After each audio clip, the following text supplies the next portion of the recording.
नमस्कार दोस्तों, हेमंत हियर। तो इस वीडियो सीरीज में हम लोग इंडियन पॉलिटी के टॉप 208 क्वेश्चन पीवाईक्यूज को कर रहे हैं। ये पार्ट 3 है। इसके पहले हम लोग 100 क्वेश्चन कर चुके हैं। तो देखो, इसमें 101वां नंबर क्वेश्चन है कि what is the tenure of the chief election commissioner under the 2023 law. 2023 के कानून के तहत मुख्य चुनाव आयुक्त का कार्यकाल क्या है। तो 6 साल या 65 ईयर्स ऑफ द एज तक रखा गया है, जो पहले हो। नेक्स्ट है कि which article of the Indian constitution empowers parliament to legislate on state list subject in national interest. भारतीय संविधान का कौन सा अनुच्छेद संसद को राष्ट्रीय हित में राज्य सूची के विषयों पर कानून बनाने का अधिकार देता है। तो कौन सा आर्टिकल देता है? आर्टिकल 249।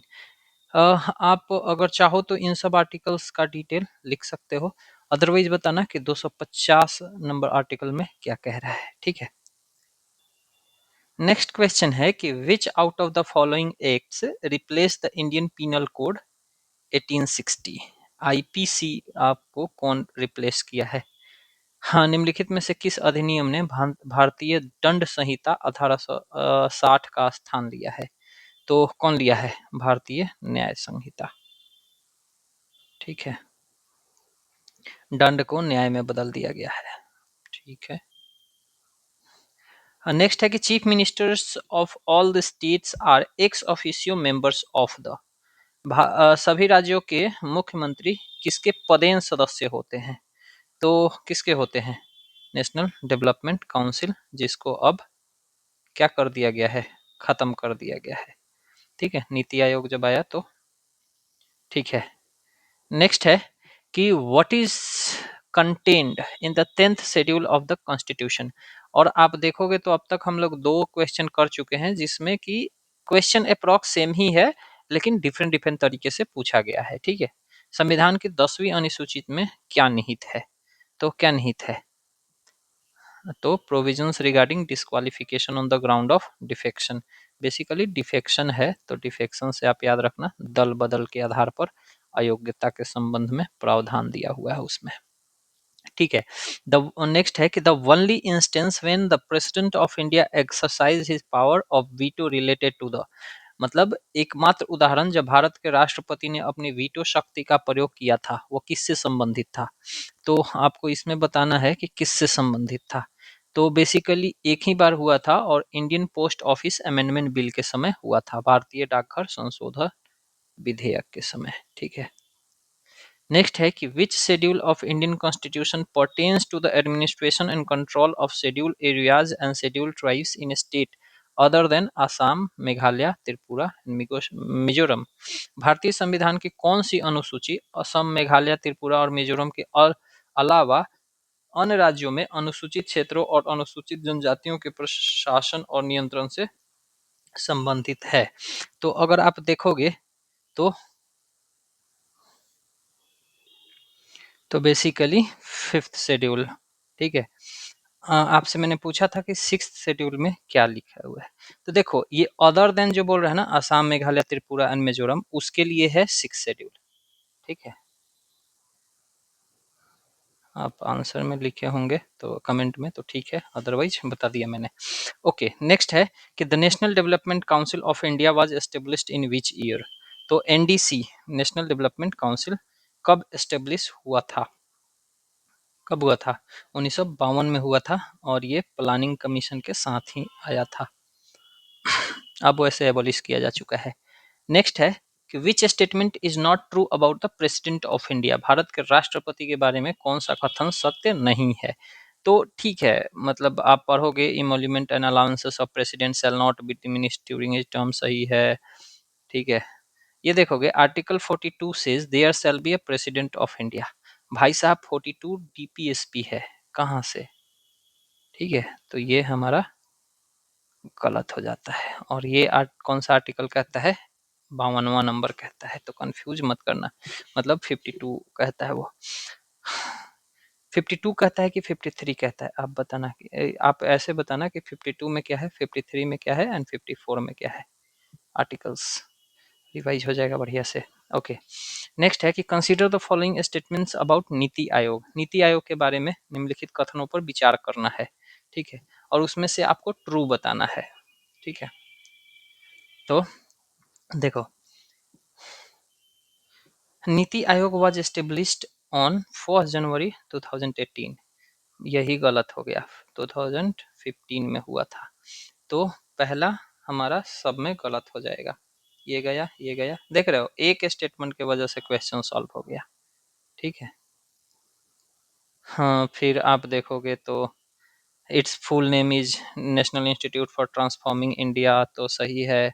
प्राइम मिनिस्टर इसके चेयरमैन होते हैं, ये भी सही है। तो हम लोग का बी स्टेटमेंट सही हो गया। नेक्स्ट क्वेश्चन कहता है कि which of the following are the functions of NITI Aayog. निम्नलिखित में से कौन सा नीति आयोग के कार्य हैं। To formulate credible plans at village level, ये भी करता है। तभी आप देखोगे तो ये ले आ रहा है ना, aspirational district program and aspirational block program, ये सब नीति आयोग का है। तो वो ब्लॉक लेवल पे कर रहा है, विलेज लेवल पे कर रहा है। To focus on the technology upgradation and capacity building for the implementation of programs and initiative, सही है। Partnership with the national and international think tanks, ये भी सही है। तो हम लोग का क्या हो जाएगा, all of the above.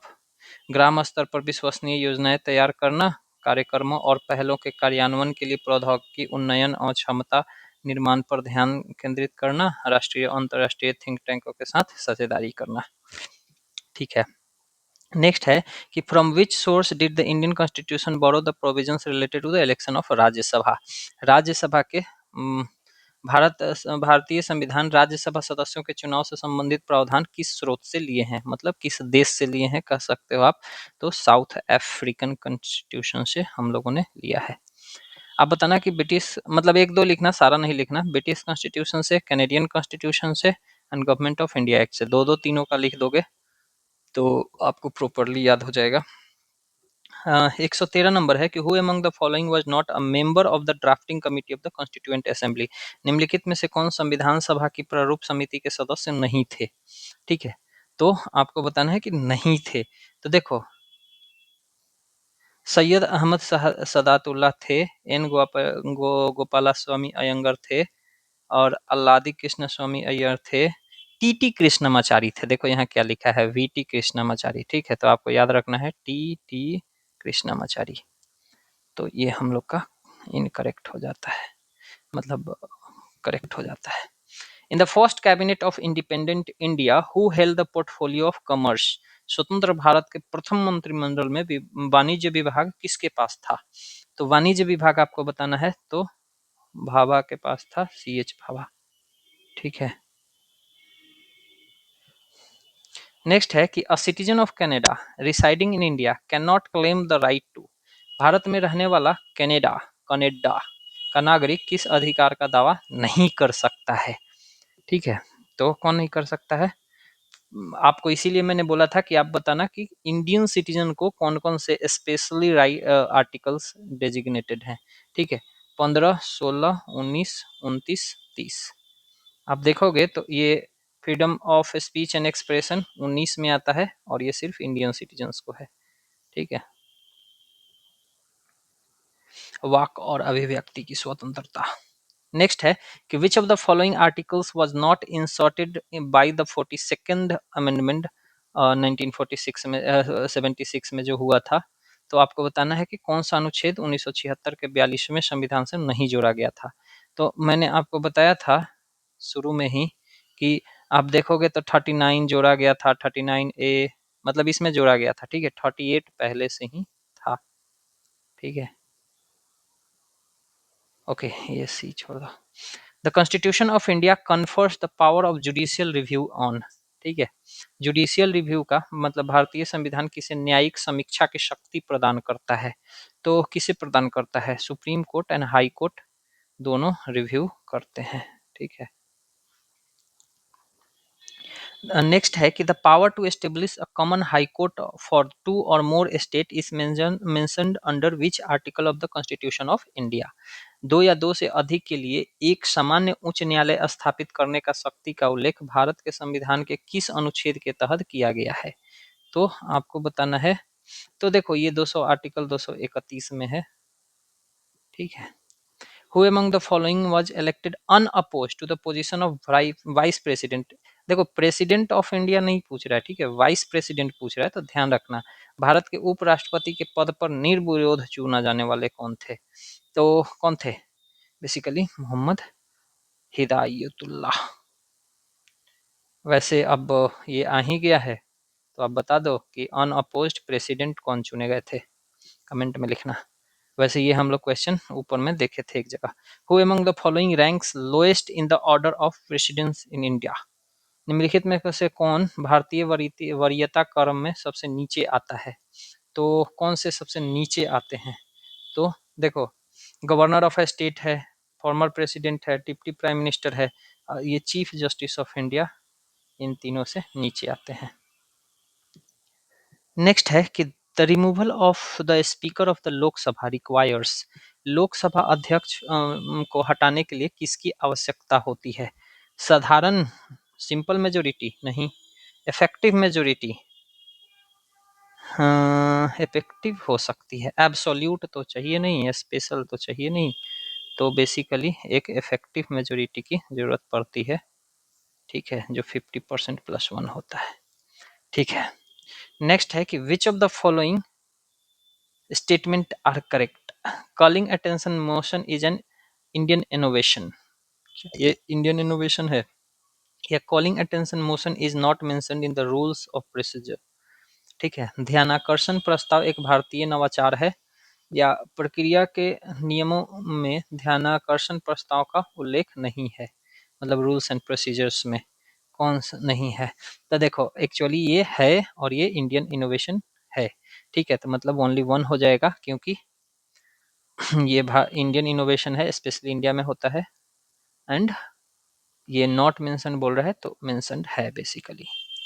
Which of the following statements are correct regarding the estimates committee of the parliament? संसद की प्राक्कलन समिति से संबंधित निम्नलिखित में से कौन सा कथन सही है? सही है बताना है, ठीक है।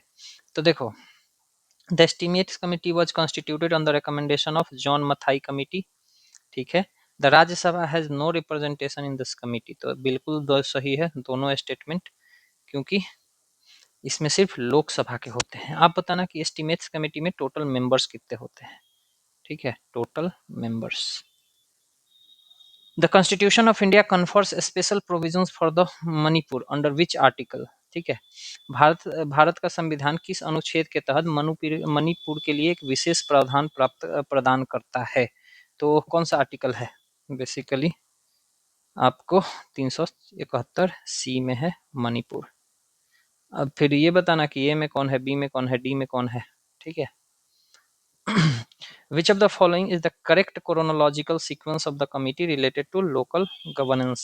स्थानीय सरकार से संबंधित समितियों का सही कालानुक्रमित क्रम निम्नलिखित में से कौन सा है? तो आपको बताना है कि कौन सा है, तो कौन सा है? सबसे पहले आया था बलवंत, फिर आया था अशोक मेहता, फिर आया था जीवीके राव, फिर आया था ठंगन, ठीक है, तो हम लोग का डी हो जाएगा। डेट्स आप बता सकते हो इनका, तो छोड़ो मैं ही बता देता हूँ। बलवंत राय मेहता कमेटी आया था 1957 में, ठीक है। अशोक मेहता कमेटी आया था 1977 में, 20 साल बाद, ठीक है। जीवीके राव कमेटी आया था 1985 में, ठीक है। और ठंगन कमेटी ठंगन ही था ना, नहीं उसके पहले वैसे एल.एम. सिंघवी आया था 1986 में, ठंगन आया था 1988 में, राइट, ठीक है। एक और आप लिख लो कि एल.एम. सिंघवी, ठीक है, ये 1986 में आया था। इसके बाद एक और आया था 1988 में ही, गैडगिल कमेटी था, ठीक है, छठा नंबर है गैडगिल कमेटी। ये कब आया था? 1988 में ही आया था, ठीक है। तो चलो हो गया ये हम लोग का।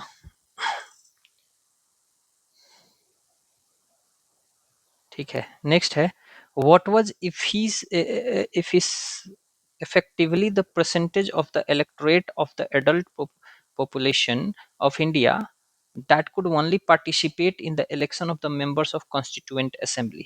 संविधान सभा के सदस्यों के चुनाव में भाग लेने वाली भारत की वयस्क आबादी का प्रभावी प्रतिशत क्या था? तो बेसिकली 10 से 15% था, तो इसीलिए तो बहुत सारा क्वेश्चंस उठते हैं ना।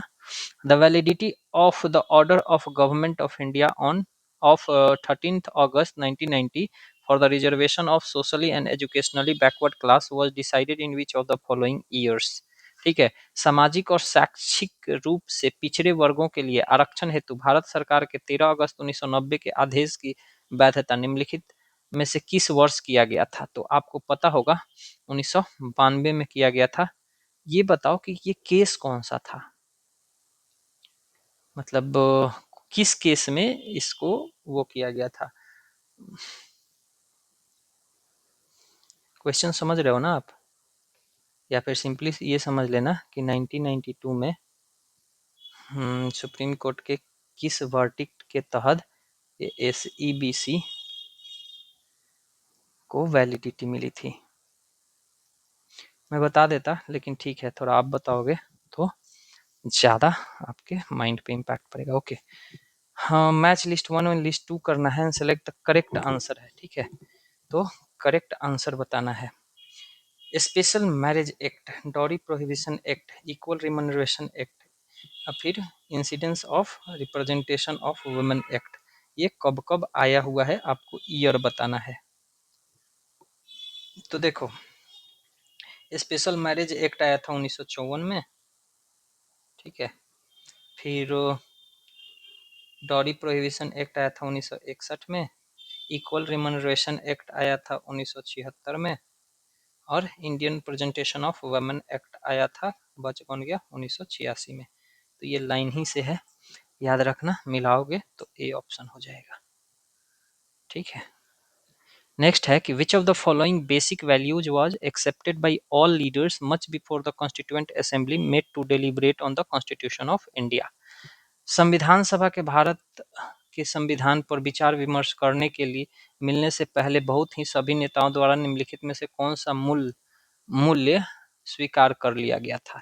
तो आपको बताना है बेसिक बेसिक। अब देखो, अब ऐसा आएगा तो उपरोक्त में से सभी जनरली आंसर सही होता है, क्योंकि देखो, adult franchise yes, right to freedom and equality yes, minority से रिलेटेड यस, तो मोर देन अबव। ठीक है, which of the following is assured mainly by the fraternity in the preamble of constitution of India.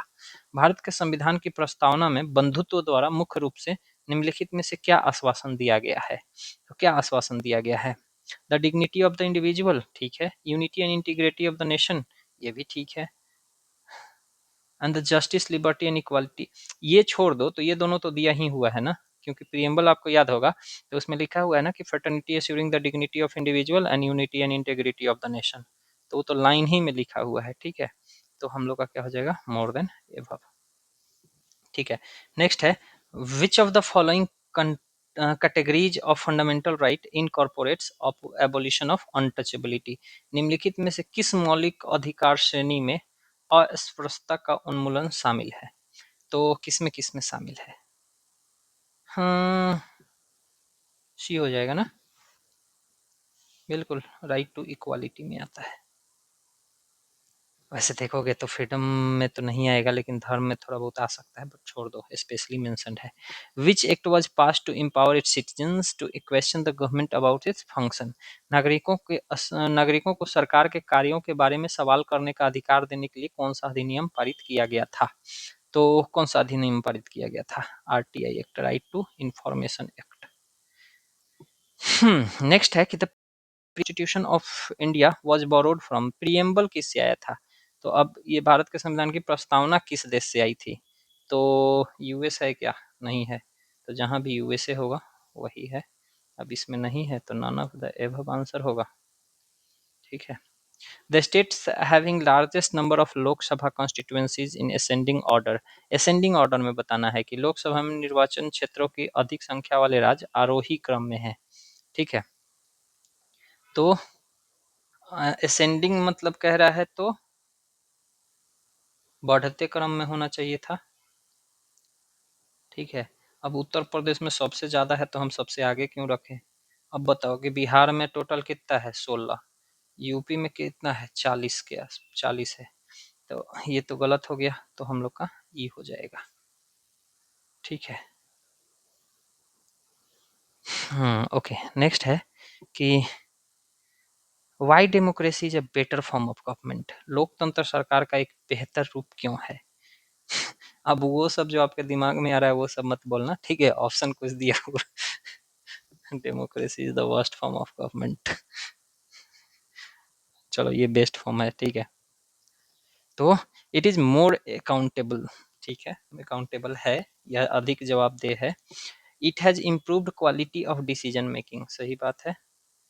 It deals with the difference and conflict, ये मतभेदों और संघर्षों से निपटता है, तो ठीक है, मोर देन एबव हो जाएगा हम लोग का। The president exercises his her powers on the advice of, राष्ट्रपति अपने शक्तियों का प्रयोग किसकी सलाह पे करते हैं? तो काउंसिल ऑफ मिनिस्टर्स के सलाह पे करते हैं, मंत्रिपरिषद। ठीक है, नेक्स्ट है what does the anti defection law suggest? दल बदल विरोधी कानून क्या सुझाव देता है? तो regulation of internal affairs, amend to prevent changing parties, बिल्कुल आया राम गया Ram. Who said democracy is the government of the people for the people by the people? आप ना मतलब 95% नॉन पॉलिटिकल साइंस स्टूडेंट से पूछोगे ना कि बताओ व्हाट इज डेमोक्रेसी, तो उनके दिमाग में पहला स्टेटमेंट यही आता है, democracy is the form of government of the people for the people by the people, ठीक है। सेड बाय अब्राहम लिंकन, तो ठीक है यही है। Right to education which came under the effect on 1 April 2010, देख रहे हो डेट, क्वेश्चन में डेट मेंशन है। अब किसी क्वेश्चन में यही डेट पूछ लेगा तो आप कहोगे हमको तो पता ही नहीं चला। अरे भाई क्वेश्चन में भी दिया हुआ है, ठीक है, ये सब तो एटलीस्ट आपको आना चाहिए ना। Comes under which of the following fundamental rights, ठीक है, तो ये किस फंडामेंटल राइट के अंदर आता है आपको ये बताना है। तो राइट टू फ्रीडम में आता है, right to education, right to freedom में आएगा, हाँ ठीक है, क्योंकि राइट टू फ्रीडम 19 से 22 तक रहता है ना, ठीक है। तो स्वतंत्रता का अधिकार, ठीक है। The fundamental duties were included in the constitution in 1966 by which of the following amendment act? कौन से अमेंडमेंट एक्ट से फंडामेंटल ड्यूटीज को जोड़ा गया था? अब ये क्वेश्चन अगर आप देख रहे हो तो आप ये कह सकते हो प्राउडली, अगर आप पीछे का दोनों पार्ट 1 और पार्ट 2 देख चुके हो तो आप कह सकते हो कि इसको 3 बार कम से कम पूछा है डिफरेंट डिफरेंट तरीके से, ठीक है। तो 42nd अमेंडमेंट एक्ट से, ठीक है। ओके, वैसे ऑप्शन का मिसमैच है, इसमें सी है इसमें डी है, बट ठीक है, आप याद रखना 42nd, थोड़ा बहुत स्लाइड बनाने में हो जाता है। नेक्स्ट है कि who among the following was not a member of constituent assembly? निम्नलिखित में से कौन संविधान सभा का सदस्य नहीं था? संविधान सभा का सदस्य नहीं थे, कौन थे? तो देखोगे तो ये तीनों मेंबर थे ही, ठीक है। तो नन ऑफ द एबव हो जाएगा हम लोग का आंसर, ठीक है। हाँ, ये जो थे मौलाना अबुल कलाम आज़ाद, ये उस समय यूनाइटेड प्रोविंस जो यूपी आज हम लोग कहते हैं, ठीक है, उससे थे। सरोजिनी नायडू के बारे में आपको पता होगा, नाइटिंगेल ऑफ इंडिया कहलाती थी, and she was from the Bihar constituent assembly. And Sharad Chandra Bose जो थे ये भी थे, और ये बंगाल से शायद थे। ठीक है, तो नन ऑफ द एबव हो जाएगा हम लोग का, कोई नहीं।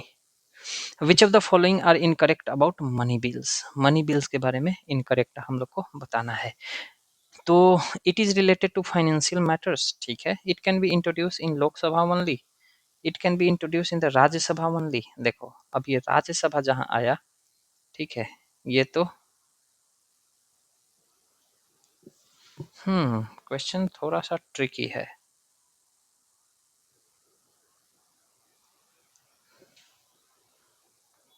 तो एक चीज तो आप इससे कंफर्म कह सकते हो कि ये राज्यसभा ओनली वाला गलत है, लोकसभा ओनली वाला सही है।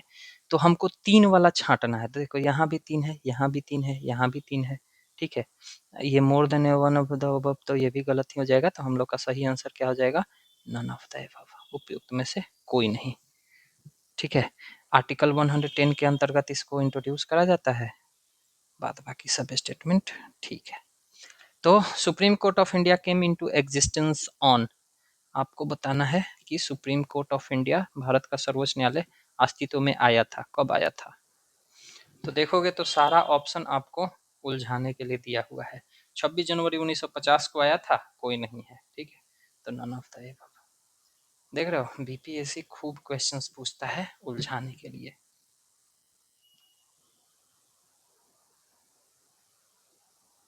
ओके, तो नेक्स्ट है कि consider the following statement about लोक अदालत। लोक अदालत के बारे में निम्नलिखित पर विचार करें। It is an inexpensive judicial service, ठीक है, मान लेते हैं, सही है, ठीक है। It resolve dispute in single hearing, सही बात है, इसमें अपील दलील नहीं चलता है। इट प्रोवाइड्स स्पीडी जस्टिस, बिल्कुल सही बात है। और रिटायर्ड जज चेयर्स द लोक अदालत, ये भी सही है। It is an apex court, पागल है क्या, एपेक्स कोर्ट कहाँ से, एपेक्स कोर्ट तो सुप्रीम कोर्ट है ना। तो 5वां नंबर वैसे भी नहीं होगा, 1 2 3 4 होगा, ये काट दो, सी नंबर ऑप्शन हो जाएगा, ठीक है। 2 बार रिपीट हो गया है, कोई बात नहीं। नेक्स्ट है कि national voters day is celebrated every year on, बताना है राष्ट्रीय मतदाता दिवस हर साल कब मनाया जाता है। तो कब मनाया जाता है? 25 जनवरी को। आप बताना 5 जून को क्या मनाया जाता है, ठीक है। हाँ, what is incorrect about United nation security council, संयुक्त राज्य सुरक्षा परिषद के बारे में क्या गलत है? तो आपको इसमें गलत बताना है कि it is a 15 member council in which 5 are permanent and 10 are elected by the general assembly for 2 years, बिल्कुल सही है। इंडिया रहता है, पाकिस्तान अभी है। Each permanent members has veto power, सही बात है। कौन कौन है परमानेंट मेंबर? 2 3 4 5, आपको पांचों का नाम लिख देना है, ठीक है। IMF and world bank side funding agencies, कुछ भी चल रहा है, ये नहीं है, ठीक है, उसका अपना अकाउंट है। Which of the following acts as a counterweight to electoral malpractices, निम्नलिखित में से कौन चुनावी कदाचार के खिलाफ प्रतिसंतुलन के रूप में कार्य करता है? तो कौन कार्य करता है? हाँ, misuse of government machinery by ruling party, excessive use of money by intimate voters, popular support enjoyed by party या coalition। तो बेसिकली पॉपुलर सपोर्ट हो जाएगा ना। Act as a counterweight to electoral malpractices. आप देखोगे तो ये misuse of government machinery, excessive, ये तो ऑलरेडी माल प्रैक्टिस है, ठीक है। तो ये हो जाएगा ना कि popular support enjoyed by a party या कोलिशन, ठीक है। नेक्स्ट है कि Mandal commission in its report in 1980 recommended dash reservation in the government jobs to socially and economically backward classes. Mandal आयोग 1980 में अपनी रिपोर्ट में सामाजिक और शैक्षिक रूप से पिछले वर्गों को सरकारी नौकरियों में डैश आरक्षण की सिफारिश की थी। तो कितना परसेंट का किया था? बेसिकली 27%, और वही रहा भी। Which fundamental right is called heart and soul of the constitution, किस मौलिक अधिकार को हमारे संविधान का हार्ट एंड मतलब हृदय और आत्मा कहा जाता है? तो किसको कहा जाता है? बेसिकली है ही नहीं इसमें तो कोई भी, आप बताना किसको कहा जाता है, इसमें कोई नहीं है, ठीक है। वैसे मैं बता देता हूँ, आर्टिकल 32 को कहा जाता है। अब बताना कि ये हार्ट एंड सोल किसने कहा था, ठीक है। आर्टिकल 32 को heart and soul of our constitution किसने कहा था?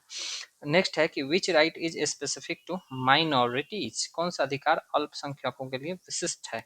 तो कौन सा है? Right to freedom religion, freedom, constitution remedies, इसमें इनमें से कोई नहीं होगा, क्योंकि इनके लिए आर्टिकल 19 29 और 30 स्पेशली है। अगर वो रहता तो सही हो जाता, अदरवाइज देखा जाए तो ये सब उनको सबको हासिल है, ठीक है। तो देखो, ये हमारा पार्ट 3 हो गया। अगला करेंगे हम लोग पार्ट 4, ठीक है। इसमें हम लोग खत्म कर देंगे 208 क्वेश्चंस को, मतलब 151 से लेके और 208 क्वेश्चन तक। मिलते हैं अगले वीडियो में। Shining of for now, Hemant.